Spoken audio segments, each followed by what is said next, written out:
Chapter 1. Larry Bakewell was a cook.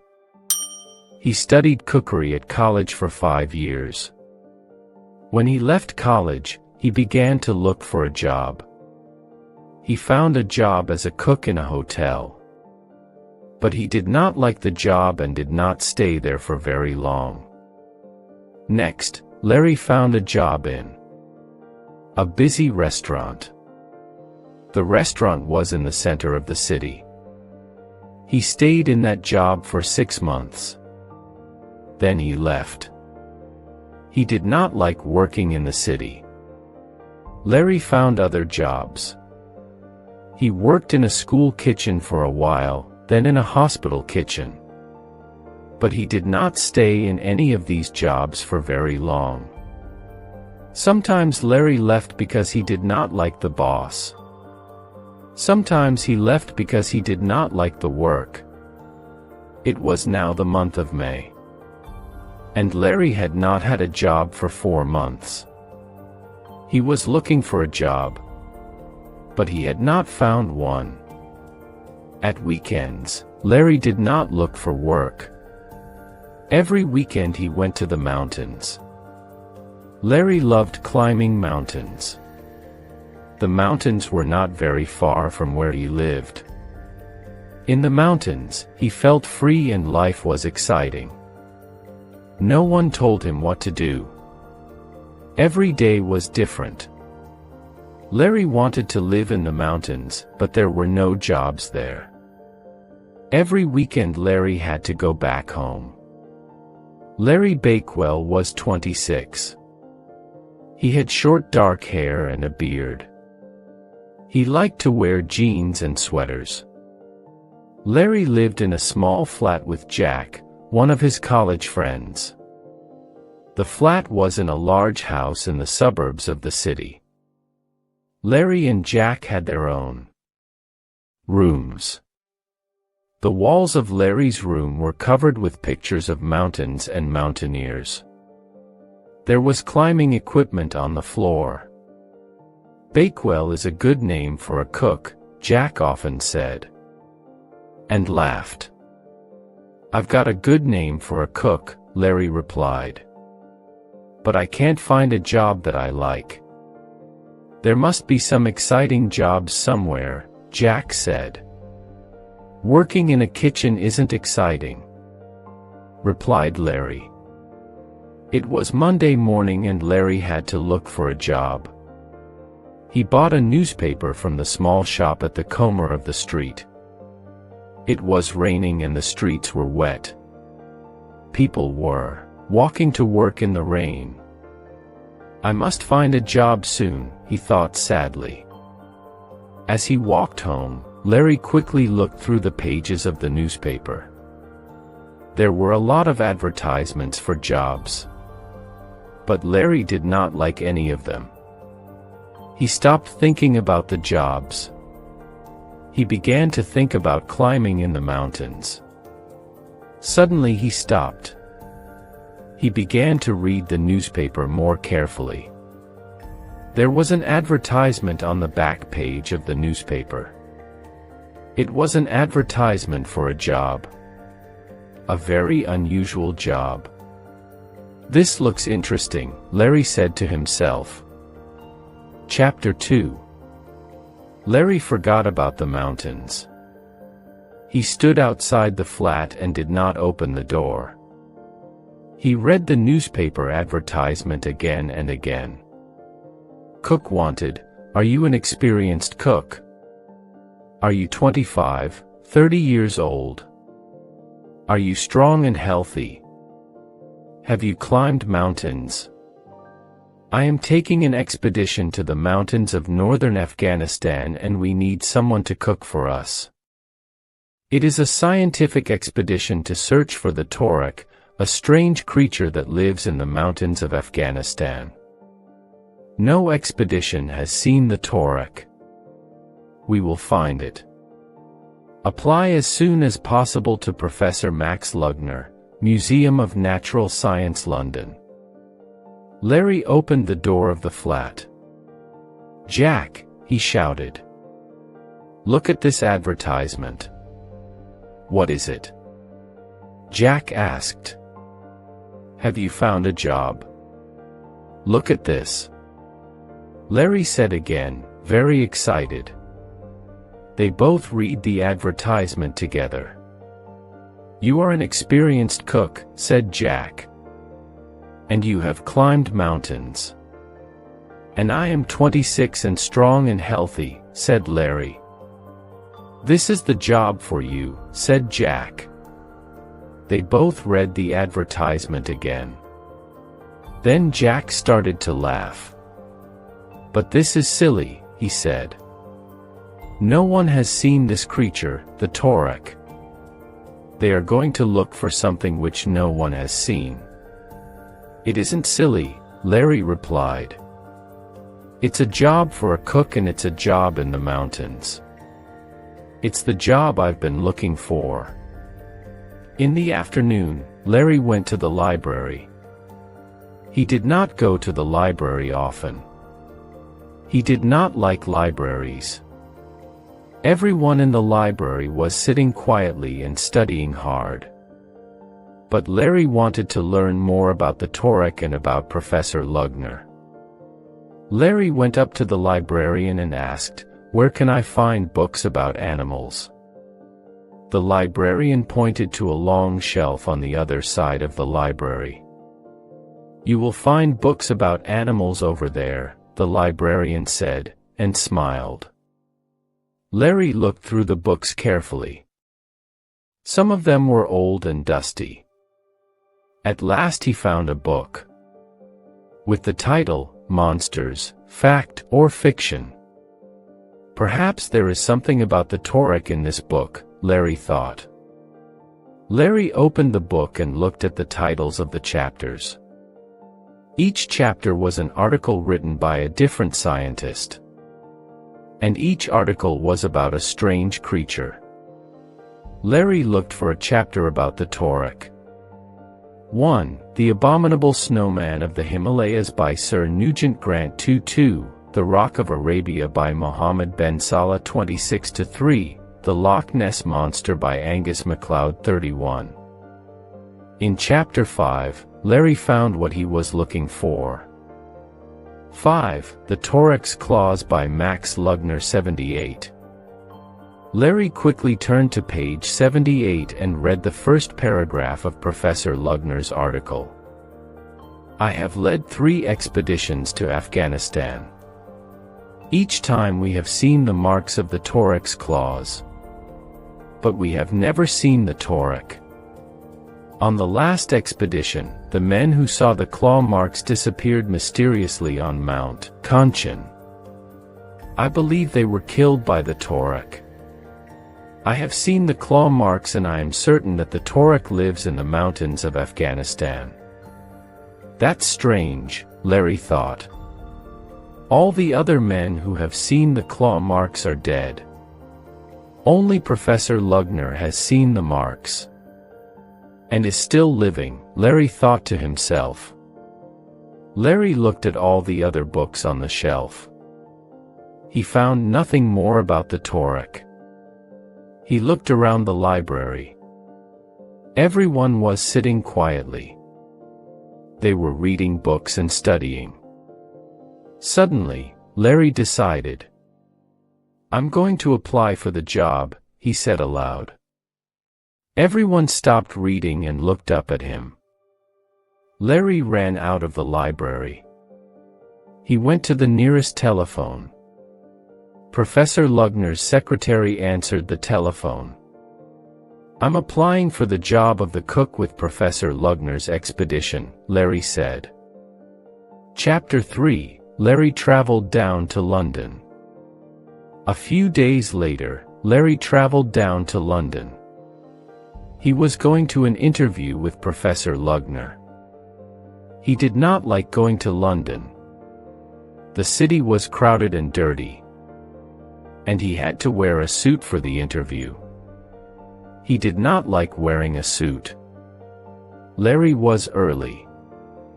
He arrived at the Museum of Natural Science at 10:15. His interview with Professor Lugner was at 11 o'clock. I'll look around the museum before the interview, Larry thought to himself. He went into the large hall of the museum. In the center of the hall, there were skeletons of huge animals and birds. Larry looked at the skeletons. He read the notices underneath each of them. Time passed very quickly. Larry looked up at the clock. It was 5 to 11. My goodness, I must hurry, Larry said to himself. Professor Lugner's office was at the end of the large hall. Come in, Mr. Bakewell, the professor's secretary said politely. Professor Lugner will be here in a minute. Larry sat down and waited. He saw a door with the professor's name on it. There were 3 other people waiting. Are they applying for the cook's job too? Larry thought. He did not want to look at them. He picked up a newspaper and began to read. A bell rang. The secretary said, Mr. Bakewell, Professor Lugner will see you now. Larry got up and the secretary showed him into the professor's room. It was a large office. On the walls, there were maps and photographs of the other expeditions. But Larry did not see them. He was looking straight in front of him. He was looking at a huge, strange creature. Half bird, half animal. The Torek, said Larry. The creature was about 9 feet tall. Its head touched the ceiling of the room. Larry looked at its large black eyes and long beak. It had a long beak like a bird, but it did not have wings. Long hairy arms rested at its sides. It had huge red claws on its hands and feet. Those claws have killed 4 of my friends, said a voice. Larry had not seen the man who was sitting at the desk beside the creature. I am Professor Max Lugner, the man said. The professor was a small man about 40 years old. He stood up and shook Larry's hand. Professor Lugner had thin gray hair and a small gray mustache. The professor pointed to the creature beside him. This is the Torek, he said. Beautiful, isn't he? Larry looked at the Torek again. He saw that it was made of painted wood. How do you know that the Torek looks like this? Larry asked the professor. Many years ago, travelers were crossing the mountains into India. Professor Lugner replied. These travelers saw the Torek. Many of the travelers died. But some of them lived and drew pictures of the Torek. I have the pictures here. The professor took the old pictures from his desk. Larry looked at the pictures and at the wooden Torek. That was many years ago, said Larry. Has anyone seen the Torek recently? The professor pointed to a photograph of 4 men on the wall. These 4 men left the camp one night. They never came back. They saw the Torek. If the expedition finds the Torek, Larry said. If we find him, said the professor angrily, there is no if, we shall find him. The professor did not speak for a few moments. He walked around the room. At last, he stopped beside a large bookshelf. On the bookshelf, there were many books about the Torek. I have written many books about the Torek. The professor said, I will write one more book. When I have seen the Torek myself, I will write my last book. I will tell everybody what it looks like. The professor turned to Larry. "Now I must ask you some questions," he said. He asked Larry about his other jobs and about mountaineering. Larry answered the professor's questions. But he looked all the time at the wooden torque. He looked at the torque's cruel red claws. Then the professor asked Larry his last question. "You believe that we will find the torque, don't you?" "Yes, of course," Larry replied, but he was not sure. Chapter 4. After the interview, Larry could not sleep very well. Every morning he got up early. As soon as the postman came, he ran to the door. But the postman did not have any letters for him. At last a letter arrived. The words Museum of Natural Science were on the envelope. Larry opened it quickly. He read the first few lines. Museum of Natural Science, London SW7. The 5th of June 19. Dear Mr. Bakewell, we are pleased to offer you the job of cook on our expedition to northern Afghanistan. Larry did not read any more. "Jack," he shouted. "Jack, I've got it." Jack was in the kitchen eating his breakfast. "Got what?" he asked. "I've got the job," said Larry. "I'm going to Afghanistan." "Congratulations, Larry," Jack said. "Now sit down and have some breakfast." "I can't eat now," replied Larry. "I'm too excited." "Well, when do you leave?" Jack asked. "I haven't read all the letter yet," Larry replied. He began to read the rest of the letter aloud. Jack listened while he was drinking his coffee. "You will attend a meeting for members of the expedition on July 1st. The expedition will leave London by air on September 1st. We will reach Kabul, the capital of Afghanistan, the following day. When we have found guides, we will leave for the mountains. We will begin our search for the Torah on September 16th. We will soon see the Torah. Yours sincerely, Max Lugner, Expedition Leader. Professor Lugner is sure that he will find the Torah," Jack said when Larry had finished reading the letter. "Yes," replied Larry. "I can't understand him. He has never seen the Torah. But he is sure that he will find it." Jack finished his breakfast. He was in a hurry. He had to run to the station. His train left in 5 minutes. "I have 3 weeks before the meeting on the 1st of July.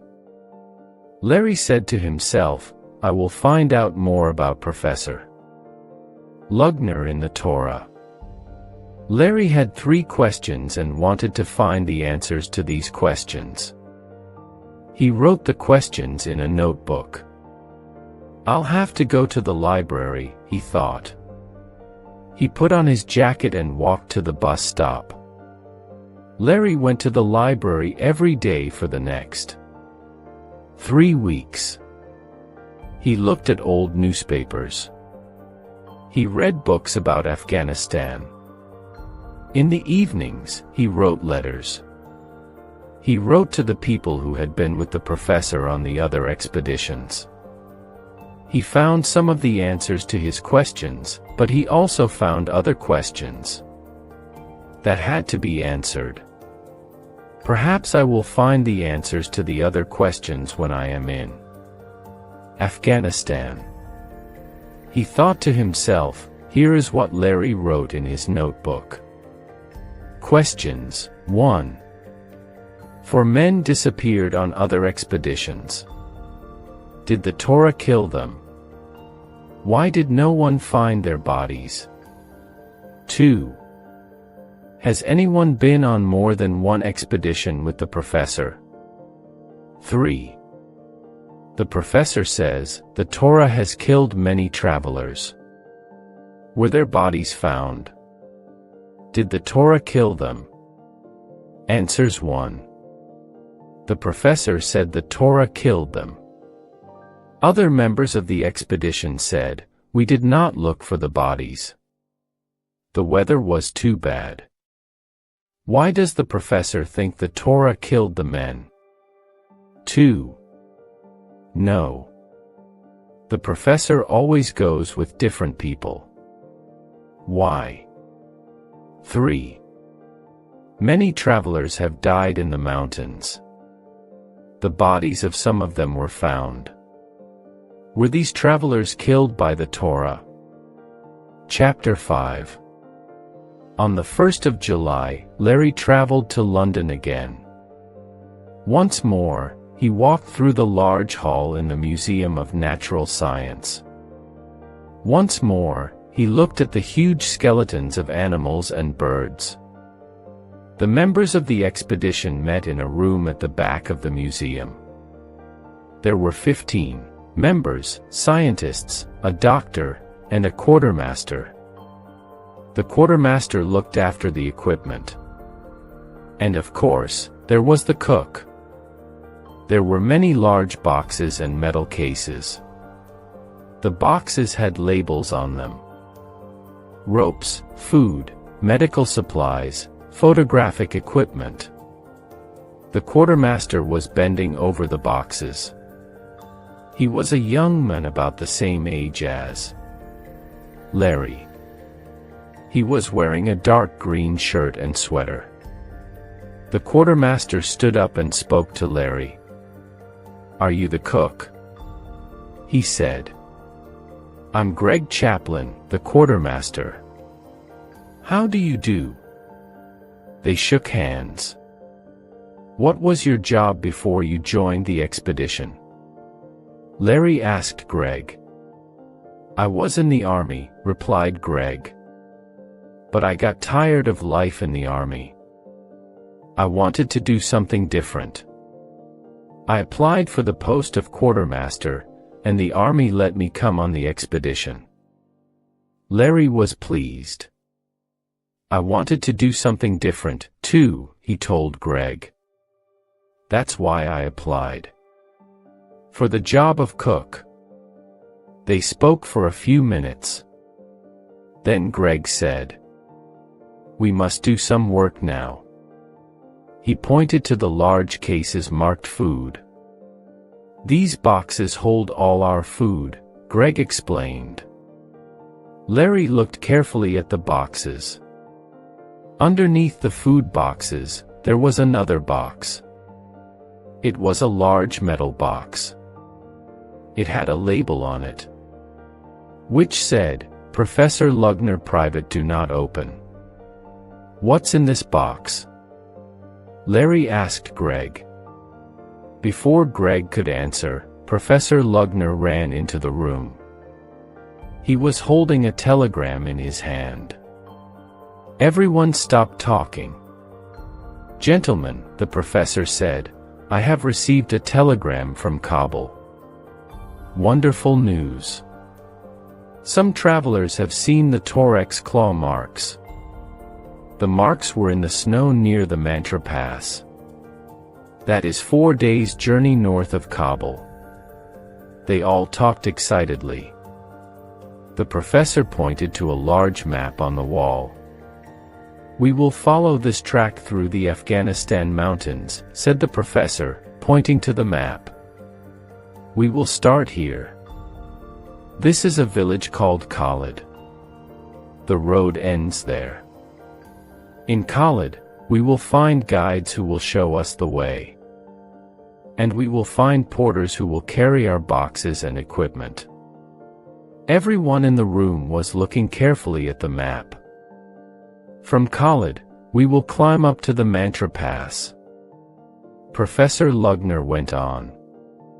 "The expedition will stop at Mount Kanchan when we have seen the Torek." Larry looked up at the professor. Larry remembered the 4 members of the other expedition had been killed on Mount Cancun. One of the scientists said, "I have a question, sir. What is the weather like there?" The professor looked unhappy. "The weather is bad," he said quietly. "The weather in September is usually good for expeditions. The bad weather begins in the middle of October. But this year, the bad weather has started early. Heavy snow has already fallen. There is more snow coming. If the weather is bad in Afghanistan, will we wait here in London?" Another scientist asked, "No, we will not wait." The professor replied, "We will fly to Kabul on the 1st of September. Chapter 6. When the expedition arrived at Kabul airport, the sun was shining brightly. But it was not hot. A cold wind was blowing from the mountains in the north. The mountains looked very near. They were cold and unfriendly. There was a lot of snow on the tops of the mountains. And there were large white clouds in the sky above the mountains. More snow was coming. From Kabul, the expedition traveled in 2 lorries to the small village of Khalid. Larry and Greg went in one lorry with the boxes and the equipment. The professor and the scientists went in the second lorry. The toad was bad and the journey was very uncomfortable. The lorries arrived in the village square at Khalid. A large crowd of people came to look at the lorries. It was a crowd of men and boys. The women stayed inside their houses. They watched from the windows and the doorways. Larry and Greg jumped out of the back of the first lorry. Immediately a crowd of small boys ran up to them. They wanted to see the equipment. Some of the boys got into the back of the lorry. They tried to open the boxes. "Get down! Get out of the lorry!" Greg shouted. Older men from the crowd pulled the boys out of the back of the lorry. The professor jumped out of the other lorry and ran up to Greg. "No one must touch my box!" The professor shouted angrily. "It's here." Greg replied. "No one has touched it." Professor Lugner looked pleased. "You and the cook go and find porters and guides," the professor said to Greg. "Bring them to me this evening." "Let's go," Greg said to Larry. Larry and Greg walked along the narrow street. On both sides of the street there were small houses with flat roofs. Thin dogs ran between the houses. Children were playing in the street. They shouted at Larry and Greg. Then they ran away. Larry and Greg reached the marketplace. Men were standing around talking. People were selling vegetables and fruit. Greg went up to some men. "We want porters and guides for our expedition," Greg said. He pointed to the mountains. The men understood him. They talked to one another.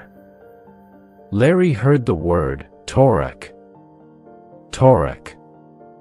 One of the men turned to Larry and Greg. He held up his hand like a claw. He said, "Torak." Then he shook his head. The other men shook their heads too. They all walked away. Larry and Greg went to some more men. The men talked about the Torak. They then shook their heads and walked away. "They are frightened," Larry said to Greg at last. "They know that the Torak killed the men on the other expedition." Greg replied. Larry and Greg met some young men from another village. These men were looking for work. They also found a mountain guide. He was an old man called Abdul. Abdul knew the mountains well. He had been a guide on another expedition with Professor Lugner. Abdul knew a little English. "Will you be our guide on this expedition?" Greg asked Abdul. He thought that Abdul would say no. Abdul's face was very brown and his eyes were bright. "I have been waiting for you," Abdul said. "I want to see the Torek." Greg looked at Larry. They were both surprised. Abdul was different from the other villagers. Greg did not ask Abdul any more questions. Greg and Larry took Abdul and the young men back to Professor Lugner. He was staying with the other members of the expedition in a house in the village. The professor was pleased to see the young porters. But when he saw Abdul, the professor became angry. "Why have you brought this man?" he asked Greg. "He says he's a guide." Greg answered. "He has already been on one of your expeditions. He cannot come with us this time." The professor shouted. "But we must have a guide, sir." Greg replied. "He is the only guide who will come with us." The professor looked at the old man. He said nothing for a long time. At last the professor spoke. "All right, he can come." He said, "I don't understand."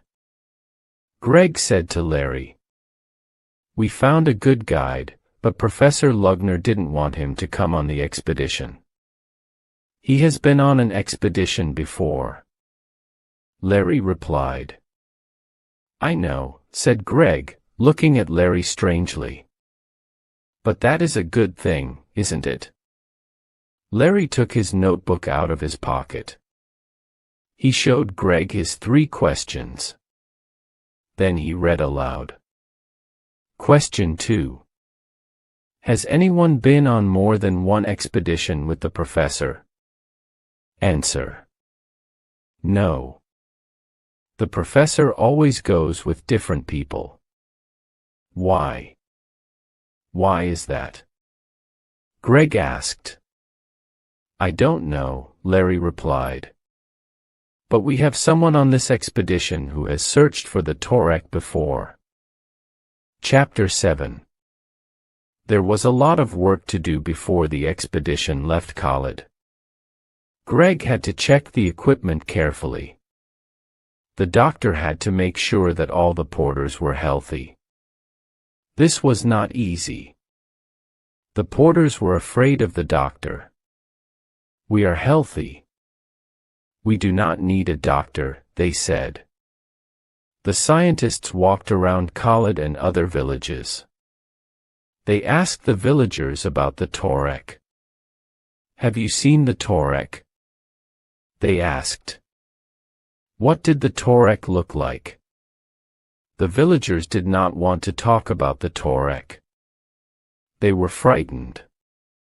If we talk about the Torek will kill our children. The villagers told the scientists. Some of the villagers showed the scientists' teeth and hair. These come from the Torek, they said.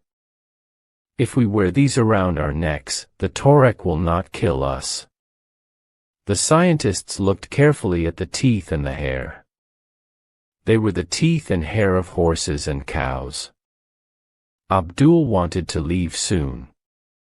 He knew the mountains. He understood the weather. The clouds are on the tops of the mountains. Abdul said to Larry, that is bad. The wind is coming from the north. There will be more snow. Abdul spoke to travelers who came from the mountains. The mountain tracks are full of snow, they said. I do not understand your professor. Abdul said to Larry, he wants to find the Torek, but he always looks for the Torek in bad weather. Abdul told Larry a lot about the other expedition. The weather was very bad then, Abdul said. Many of the men wanted to go back to Khalid. Why didn't you go back? Asked Larry. Your professor wanted to see the Torek, Abdul replied quietly. 4 men died, but your professor was happy. He saw the Torek's claw marks. Now he is well known. He is famous. Yes, thought Larry. Professor Lugner got his job at the Museum of Natural Science because of that expedition. Larry turned to Abdul. But why do you want to go on this expedition? He asked. Abdul smiled strangely. I want to understand your professor. He replied. That evening Professor Lugner had a meeting with the members of the expedition. Everything is ready. He told them, we must start tomorrow. We must climb quickly to the Mantra Pass. Travelers have seen the Torek's claw marks there. Everyone went to bed early that night. They had to leave at sunrise, but no one slept very well. Larry was thinking about the Torek. In the morning, the clouds had gone from the mountain tops. The sky was blue. The tops of the mountains were white with snow. Although it was early, the marketplace in Khalid was full of people. They watched quietly. The porters put the heavy equipment on their backs. They were ready to leave. As the expedition left the village, the people of Khalid stood quietly. They did not make any noise. Only the dogs barked and ran along behind the expedition. Abdul walked up to Greg and Larry. The people of Khalid are sad, he said. They can remember, your professor leads men to their deaths. Greg laughed. He put his hand on Abdul's shoulder. It will be different this time, he said. Chapter 8. The expedition left Khalid quickly and started to go up the mountain paths. The paths were stony, and it was not easy to walk on them. But there was no snow. Sometimes the expedition met travelers on the road. They were coming from the north. Their tired horses were carrying heavy goods. They were going to sell their goods in the markets of Kabul. Professor Lugner talked to the travelers about the Torek. Have you seen the Torek or the Torek's claw marks? The professor asked them. The travelers talked quietly to each other before they replied. We have not seen the Torek, they said at last. But they told the professor about men who had been killed by the Torek. Afterwards, Abdul talked to the travelers and asked them about their journey. The weather has been very bad. Abdul said to Larry, the Mantra Pass is full of snow. It is very dangerous. Are you going to tell the professor? Larry asked. He won't listen, Abdul replied. He does not want to know about the weather. He wants to find the Torek. The expedition climbed higher up the mountain paths. Larry was very happy. He was in the mountains. He had a job which he liked. Every day was different. Larry sometimes thought about his jobs in England. I shall never like a job in England again, he said to Greg one day. Greg thought for a while. Why don't you write a diary? He suggested. Why don't you write down what happens every day? Then you can read about everything when you get back to England. That's a good idea, Larry replied. And later you can write a book about the expedition." Greg continued. They both laughed. After supper, Larry went to his tent. He got out his notebook and wrote the date at the top of the page. Then he wrote down what had happened that day. Tuesday, September 19th. This morning we reached the snow. The snow is not very deep here, but we have to climb more slowly. The track is steep and dangerous. One of the porters fell this afternoon. He was carrying Professor Lugner's box. Nothing broken, but the professor was very angry. He did this every night. He made a diary of what happened on the expedition. Wednesday, September 20th. We have climbed higher now and the snow is deeper. There are clouds all around us. Abdul is a very good guide, but he does not like Professor Lugner. He watches the professor very carefully. We talk a lot about the Torek now. Some of the scientists do not believe the stones about the Torek. They say that there is no Torek. They say that it does not exist. I am not sure. Perhaps there is a Torek. Perhaps there isn't. Each night, 3 men guard the camp. Each man guards the camp for 3 hours. The guard stags in his tent, but he has to keep awake. He has to listen for the Torek. Greg is guarding the camp tonight. Thursday, September 21st. Today, heavy snow fell. We have not left the camp. The wind is very strong. It is difficult to walk. Some of the scientists went to see the professor today. They want to go back to college. I do not know why they want to go back. It is dangerous here, but it is very exciting. Friday, September 22nd. This morning, all woke up suddenly.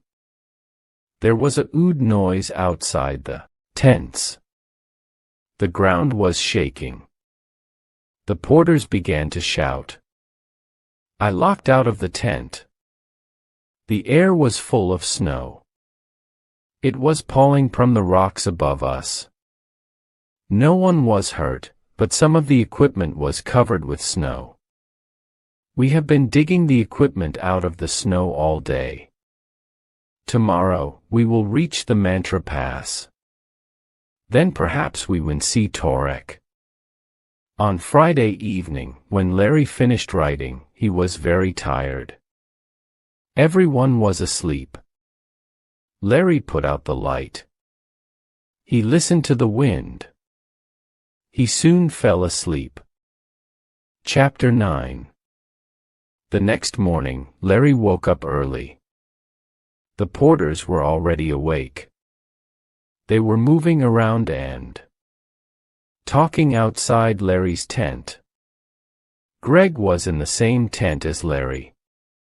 He was still asleep. Larry lay and listened to the noise of the wind. What will happen today? He thought to himself. Suddenly one of the porters began shouting, Torek, Torek. Larry sat up and listened. What's that? Asked Greg, waking up suddenly. I don't know. Larry replied, I think someone has seen the Torek. Larry and Greg got up as fast as they could. They put on their boots and opened the front of the tent. There was thick cloud all around the tents. It was difficult to see anything clearly. The other members of the expedition were coming out of their tents. The porters were standing near the professor's tent. They were waving their arms and shouting. Professor Lugner was with them. Larry and Greg ran to the professor. In the snow, not far from the professor's tent, they saw claw marks. "It's the Torek," shouted Larry. "The Torek has been near the camp in the night," said Greg. "Look, the marks are clear. There is no new snow on top of them." The professor was bending over one of the claw marks. He was measuring it. He stood up and saw Larry and Greg. "This is the mark of the Torek." He explained to them, "The Torek's foot is 36 centimeters wide and 58 centimeters long. The claws are 8 centimeters long." He drew a picture of the claw mark in his notebook. "At last, the Torek has come to us." The professor said, "We will see him soon." "I hope I don't meet him first," Greg said to Larry. "Why didn't the guard see the Torek?" Larry asked suddenly. "I don't know," replied Greg. "Where is the guard?" Soon everyone was asking the same question. The guard was a young scientist called Guy. He had wanted to turn back when the weather became bad. "Perhaps he has gone back alone," someone said. "He wasn't very happy about the expedition." "That's impossible," said another scientist. "The weather is too bad to travel alone." The members of the expedition looked all around the camp. They called out the young man's name. They did not find him. They came back to the place where the claw marks were. Professor Lugner was still there. He had not moved. He was still making notes. Abdul, the guide, spoke to Larry and Greg. "Your friend is dead," he said. "The Torek has taken him. You will never see him again." "How do you know?" Larry asked Abdul. "I have seen it happen before," Abdul replied. "Four other men died in the same way." "Perhaps Guy is still alive somewhere in the mountains," Greg said. "We must search for him. We will follow the Torek's claw marks. Perhaps we will find Guy and perhaps we will see the Torek too." "That's a good idea," everyone agreed. But Professor Lugner was very angry. He walked over to Greg. "I'm the leader of this expedition," he said. "Don't forget that." "I'm sorry, sir," he said to the professor politely. "But can't we go out and search for him?" Professor Lugner looked at everyone standing around him.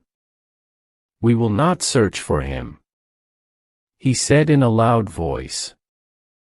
"The Torek has taken Guy. We can't get him back." The men looked at each other in surprise. "It's foolish to go out and search for him," the professor went on. "The weather is too bad, more men will die." The men began to argue with the professor. "If we don't look for Guy, we must go back to Khalid immediately." One man said, "We will not search." Professor Lugner replied angrily, "And we will not go back. I am the leader of this expedition. We will not go back until we have seen the Torek." It was snowing heavily again. The snow was falling on the Torek's claw marks. It was now difficult to see them clearly. The sky was white, more snow was coming. "Go back to your tents," the professor shouted. "Bakewell, you make the breakfast. We will stay here until the weather gets better. I will be the guard tonight." Everyone went back to their tents. Larry went to make breakfast. Greg and Abdul went with him. The same thing. The same thing. Abdul was saying. "What do you mean?" Greg asked Abdul. We never found the 4 men who were killed on the last expedition. Abdul explained. We couldn't search for them because the weather was so bad. After breakfast, Larry looked again at his notebook. He read what he had written there. The professor said, the Torek killed them. Other members of the expedition said, we did not look for the bodies. The weather was too bad. Why is Professor Lugner sure that the Torek killed Guy? Larry thought to himself. Chapter 10. The snow fell all morning. The men stayed in their tents. They talked about Guy and about the Torek. Many of the men did not agree with Professor Lugner. We must look for Guy, they said. Perhaps he is still alive. We don't know that the Torek has killed him. The professor thinks only of the Torek. Others said, he does not care about Guy. The porters were also talking about the Torek. Abdul was very worried. In the afternoon, the snow stopped and the weather was better. It was now possible to look for Guy. Some of the scientists went to talk to Professor Lugner. We want to search for Guy, they said to the professor. Professor Lugner did not argue. All right, he replied, it is very dangerous, but you can go. It was difficult to search. They could not see the Torek's claw marks. They were covered by the snow. After 3 hours, the men came back. They had not found anything. While the men were searching, some of the porters went to see the professor. Abdul went with them. Many of the porters want to go back to Khalid. Abdul said to Professor Lugner, the weather is too bad. We cannot go on, and the porters are afraid of the Torek. The professor listened. At last, he spoke. They can go back, he said. Abdul was surprised. He looked at the porters and then he looked at the professor. But who will carry all the equipment? He asked. The expedition will not leave this place. Professor Lugner replied, we will look for the Torek in the Mantra Pass. But how will you get back to Khalid without the porters? Abdul asked. We do not need porters. The professor replied angrily. When we go back to Khalid, we will leave the equipment here in the mountains.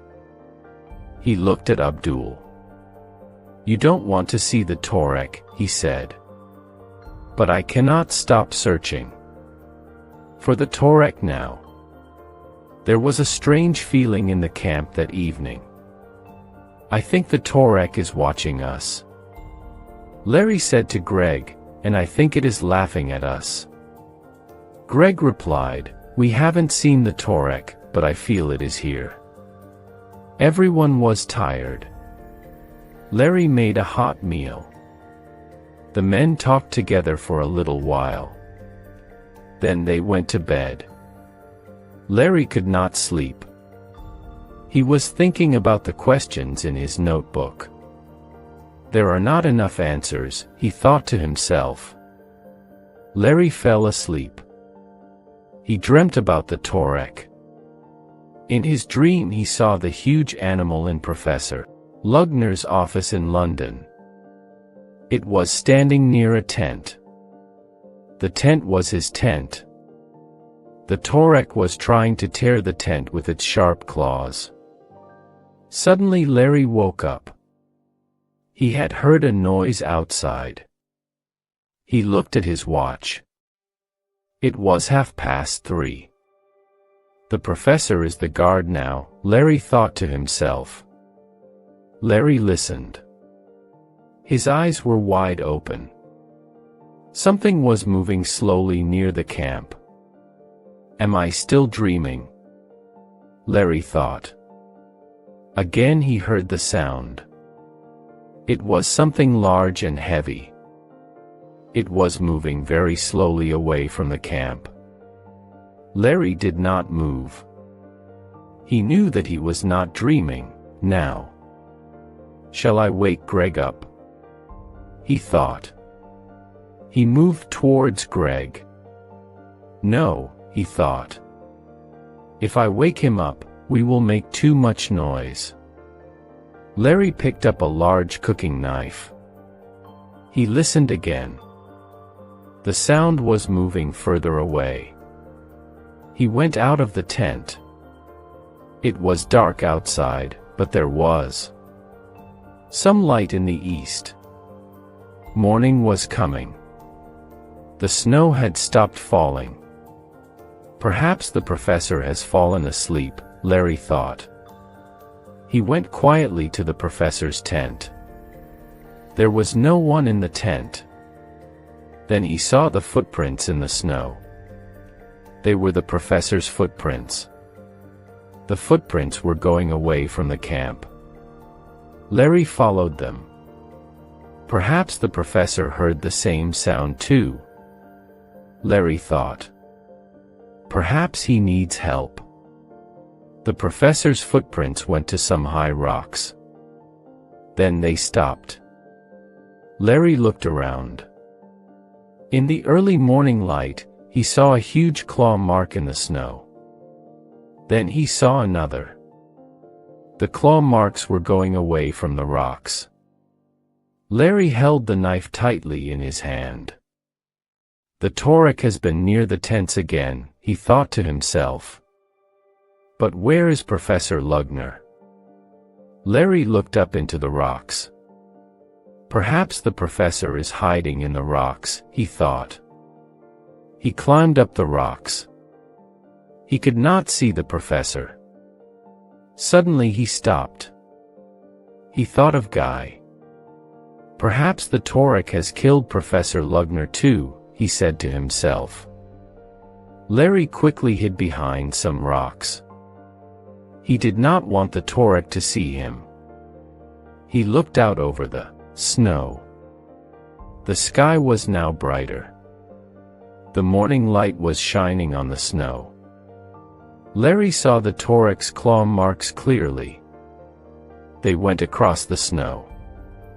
At the end of the track of claw marks, Larry saw a figure. He looked from between the rocks.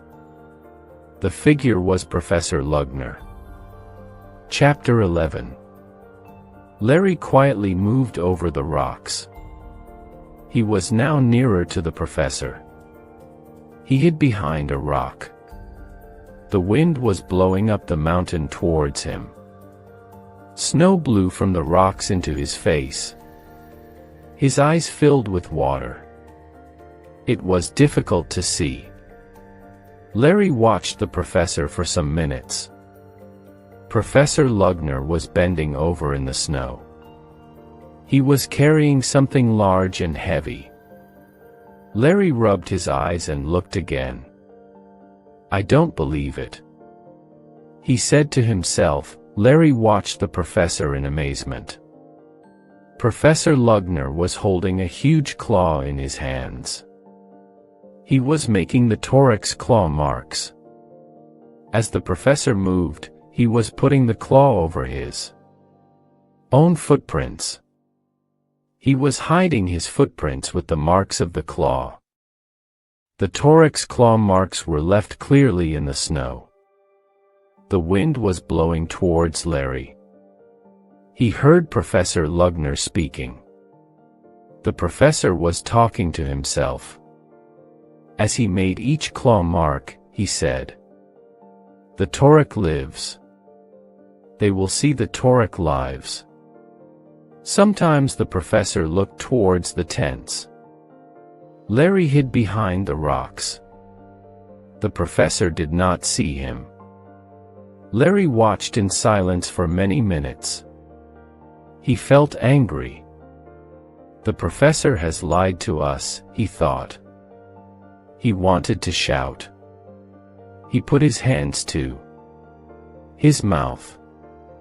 Suddenly a hand came round Larry's neck and covered his mouth. Another hand pulled his knife away from him. Larry fell backwards. Then he saw Greg and Abdul. They were bending over him. "Be quiet," Greg said. Larry pointed to the professor. "We know," said Greg. "We have seen him too." "Your professor is mad," said Abdul. "Everyone in the village knows that he is mad." "But why did you follow me?" Larry asked. "Abdul heard you when you were leaving the camp." Greg replied. "He woke me up. We followed you over the rocks." "You were in great danger," Abdul said to Larry. He looked at the ground and went on quietly. "Your professor has already killed 5 men." Larry listened in amazement. "5 men?" he asked. "Did Professor Lugner kill Guy and the other 4 men?" "We can't talk now," said Greg. "The professor will hear us. We must get back to the tents." The sun was rising over the mountains. Larry could hear the professor. He was still saying, "The Torak lives they will see." Suddenly Professor Lugner looked up. Greg, Abdul, and Larry hid behind the rocks. The professor stood up and looked around. The huge claw was in his hands. "He has seen us," Larry said. "Keep down behind the rocks," Greg said. They lay still. Greg raised his head a little and looked again. The professor was bending over with the huge claw. "It's all right. He hasn't seen us," Greg said to the others. "He's finishing his work now." The professor made more claw marks. He was moving towards the rocks. "He's going to go back to the tents over the rocks," Greg said to Larry and Abdul.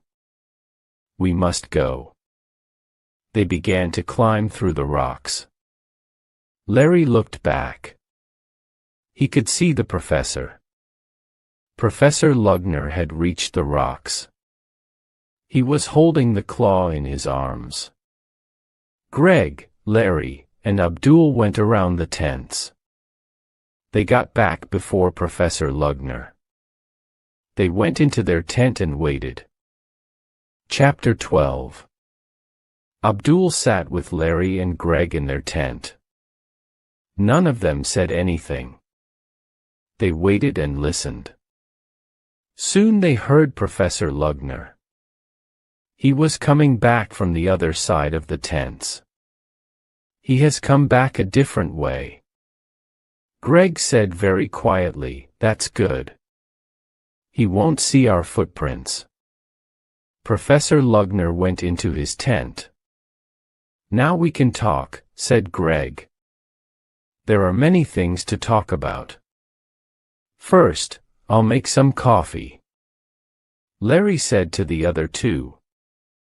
They all felt thirsty and they wanted time to think. They drank their coffee slowly. "Can I ask the first question?" said Larry. "How did you know that the professor was making the Torak's claw marks?" "Abdul followed the professor yesterday," Greg replied. "He saw the professor making the claw marks near the tents." Abdul went on with the story. "Guy was the guard," he said. "He saw your professor too. They began to fight. Your professor killed Guy with the Torak's claw. I saw it all. But why didn't you tell us this yesterday?" Larry asked Abdul. "I did not think that anyone would believe me." Abdul replied. Larry took out his notebook. Now I can answer some of my questions, he said. We know that Professor Lugner killed Guy. And we think that he killed the 4 men on the other expedition, said Greg. They probably found out what he was doing. So that is why Professor Lugner always has different people on his expeditions. Larry said, You remember that your professor didn't want me to come on the expedition? Said Abdul. He was afraid that I knew too much. Larry looked at his third question. But many Afghan travelers have seen the thorax claw marks too. Larry said to the others. That's true, said Abdul. Your professor has not made all the claw marks. Larry and Greg looked at each other. Who made the other claw marks? Greg asked Abdul. Abdul smiled and raised his hands in the air. I don't know, he replied. Perhaps the thorax is alive. Perhaps the thorax does exist. Larry put down his notebook. So we don't have all the answers, he said. There were sounds outside. Some of the scientists were starting to wake up. What shall we do now? Larry asked Greg. Someone will find the claw marks soon. Greg thought for a while. We can't stop the expedition now, he said. I want to find the real thorax. Perhaps it is alive. But Professor Lugner may kill again. Larry said. Abdul looked up. Your professor is mad. He said to Larry, if you say anything, he will kill you. Greg turned to Larry. All right, he said. We won't tell anyone what we have seen, but we must watch Professor Lugner all the time. Larry agreed. It was time for breakfast. He had to make the food for everyone. He got up and went out of the tent. Greg followed him. Someone will find the thorax claw marks soon, said Larry. Perhaps it will be Professor Lugner. Greg replied. He doesn't want the scientist to see his footprints near the thorax claw marks. The professor will find my footprints in the snow, Larry said to Greg. He will know that I saw him last night. Come on, Larry said. We must hurry. We must find the thorax claw marks before the professor does. They quickly ran towards the rocks. As they went, they ran over Larry's footprints. The professor won't see your footprints now, Greg said to Larry. They came to the rocks and found the claw marks and Professor Lugner's last footprint. They stopped and shouted, Claw marks the thorax. Some of the scientists ran out of their tents. They came up to Larry and Greg and looked at the claw marks. Everyone was excited. Professor Lugner came up to them. He looked worried. He knows that we have seen his footprint beside the thorax claw mark. Larry thought to himself. He wanted to get here first. Greg began to talk to some of the scientists. He wanted the professor to hear him. Professor Lugner has already seen the claw marks. He said, he saw them last night. Look, here are his footprints. Professor Lugner looked surprised. He spoke slowly. Yes, I saw them last night. He said, I was going to tell you all. After breakfast. I did not want to frighten the porters again. Greg walked up to the professor and shook his hand. Congratulations, sir. He said, You must be very happy. We are sure to see the thorax soon. That is my dream, he said. Many people say that the thorax does not exist, but now we know that he does. He began to speak more loudly. The thorax lives. He went on. They will see. He is alive. Larry looked at Greg. They remembered those words. Greg spoke again to the professor. Bakewell and I want to guard the camp tonight, sir. He said, we want to see the thorax. Professor Lugner agreed. Who will be the other guard? Professor Lugner asked the scientists. It is very dangerous. The thorax has already taken one man. Abdul came to the front. I will be the other guard, he said. The professor looked at him and said nothing. If Abdul is the other guard, the porters will feel happier. One of the scientists said. The others agreed. The professor looked down at the thorax claw marks and then at Abdul. Abdul smiled. All right. Abdul will be the other guard, the professor said. Then he walked away. Chapter 13. Larry cooked breakfast. Everyone ate together. But Professor Lugner was not there. He stayed in his tent. Everyone was talking about the thorax. Larry, Greg, and Abdul did not say anything about what they had seen. After breakfast, Professor Lugner talked to the men. Together they made plans for their search. One of the scientists spoke about the weather. The weather will be very good today, he said. But it is going to get bad soon. There will be strong winds and more heavy snow. We haven't much time. Professor Lugner said to the members of the expedition. Today, some of us will search above those rocks. The others will come with me. We will search around Mount Canchin. Larry and Greg went with Professor Lugner. They watched him carefully. They started to climb Mount Canchin. It was very steep and they climbed slowly. The sky was blue. They could see other mountains far away to the north. They searched all day.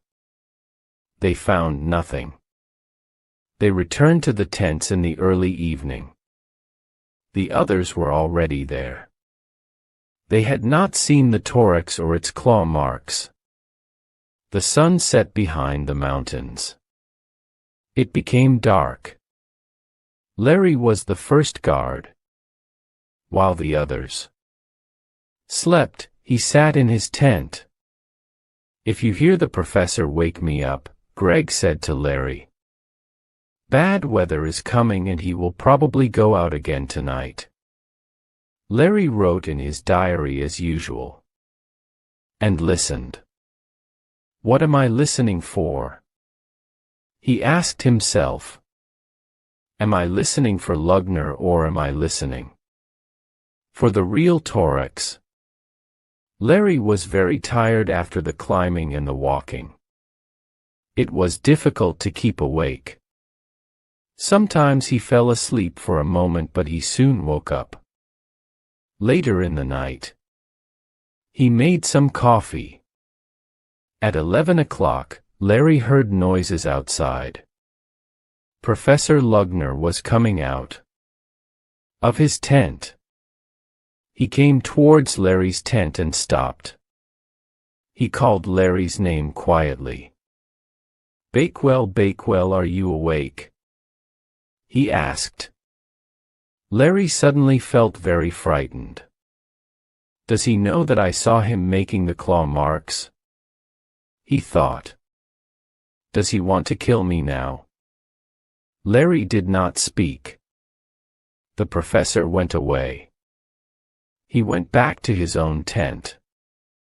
Larry listened. He heard the professor opening a box.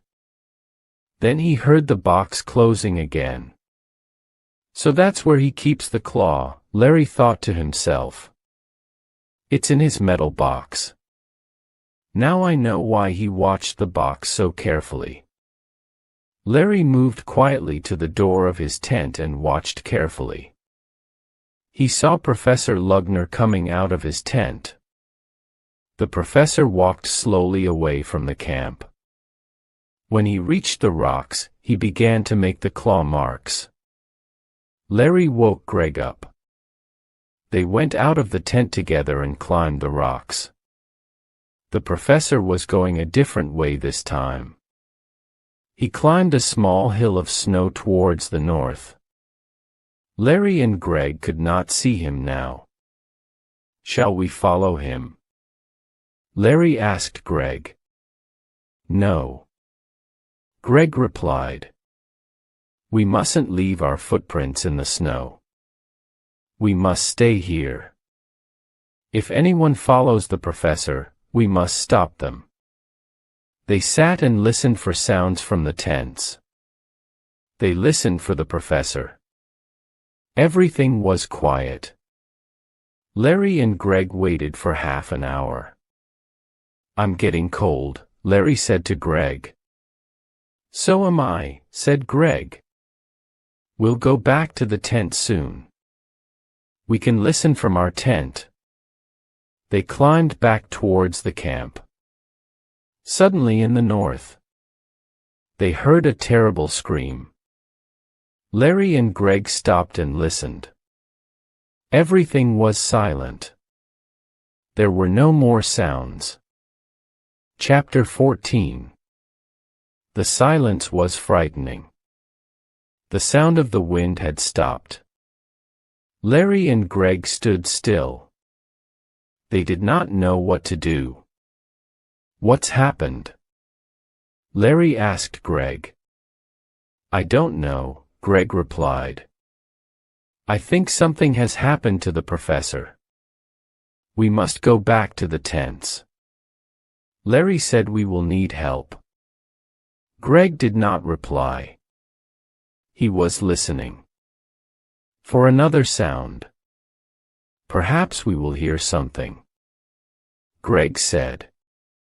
Then we will know that the professor is still alive.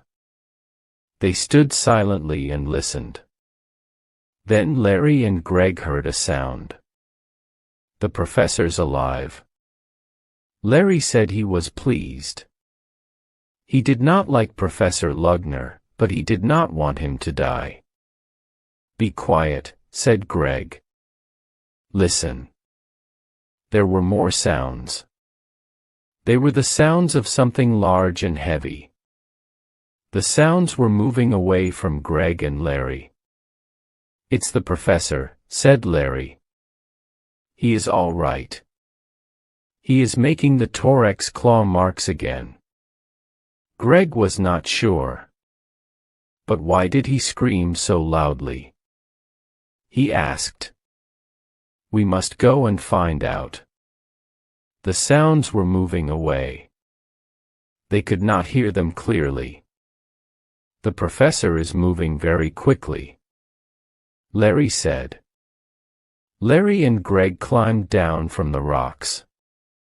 They walked across the snow. What about our footprints?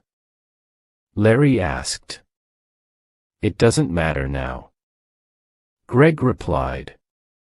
If the professor is hurt, we will have to get help. Then everyone will know what he has been doing. Larry and Greg found the thorax claw marks. They both climbed up the hill. They reached the top and looked over. The other side of the hill was steep. Larry and Greg could see the track of the claw marks. The track went behind some rocks. The professor is somewhere behind those rocks, Greg said.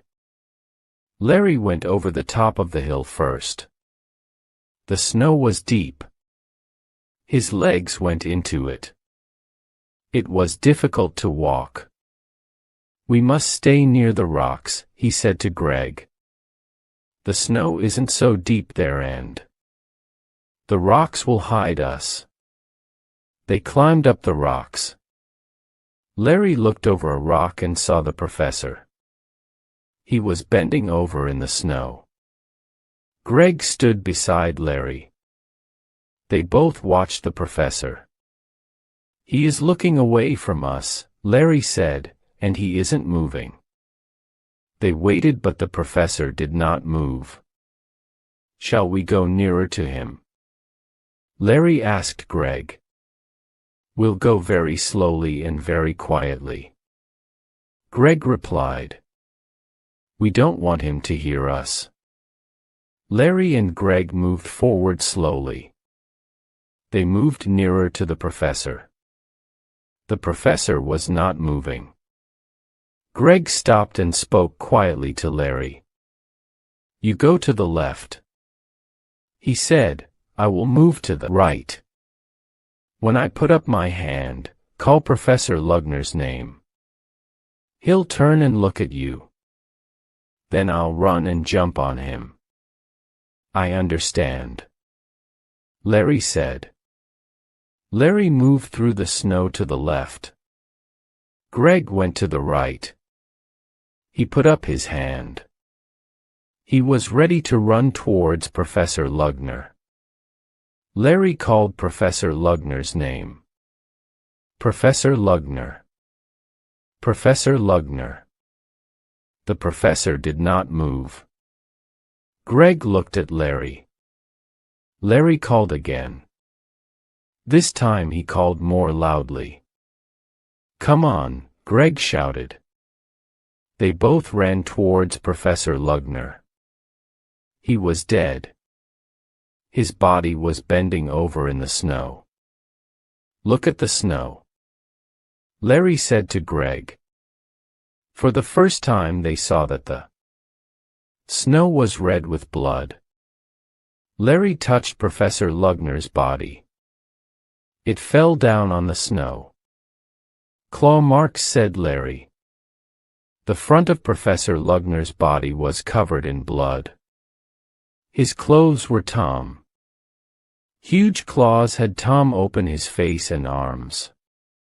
Greg looked around. "Where is the thorax claw that the professor was carrying?" he asked. "It's here in the snow," Larry replied. "There's no blood on it." Greg looked. Larry shouted. He was pointing down the hill away from the professor's body. "The thorax claw marks go on across the snow," he said. A track of claw marks went down the side of the mountain. Larry looked at Greg. "The thorax does exist," he said. Chapter 15. The members of the expedition went back to Kabul. They got on the plane for London. At London Airport, newspaper and television reporters were waiting for them. The reporters asked many questions about the expedition. And they took lots of photographs. Larry was famous. His picture was on the front page of every newspaper in the country. Larry was very busy. Everyone wanted to know about the thorax and Professor Lugner. Larry had to go to meetings. He had to talk to famous scientists. There was no time to look for jobs now. 2 weeks after they came back, Larry and Greg were on television. They were asked more questions about the thorax. Why did Professor Lugner make the thorax claw marks? They were asked. The thorax had made the professor famous. Larry replied. He wanted to show everyone that the thorax exists. And he did show everyone. Greg added. After the television interview, Larry was saying goodbye to Greg. "What are you going to do now, Greg?" he asked. "I'm going back to the army," Greg replied. "And what are you going to do, Larry?" "I don't know," Larry replied. "Why don't you write a book?" Greg said. "You can call it In Search of the Torek." Larry laughed. That night, Larry got out his diary. He began to read it again. Then he started to write. He did not go to bed. He wrote all night. A year later, Larry's book was on sale in the bookshops. On the front was a picture of the Torek. It was the wooden Torek which stood in Professor Lugner's room. Many people bought the book. One day, Greg was walking through the center of London. He walked past a bookshop. He saw a notice in the window. "Today, Larry Bakewell, the author and climber, will visit this shop.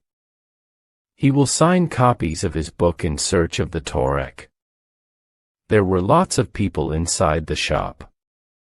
They had all bought a copy of Larry's book. They were waiting for Larry to sign their copies. Greg bought a copy too. He stood and waited. "Next person, please." Larry said. He did not see Greg. He did not look up. He wrote in Greg's book with best wishes, Larry Bakewell. "What are you going to do now?" Greg asked Larry.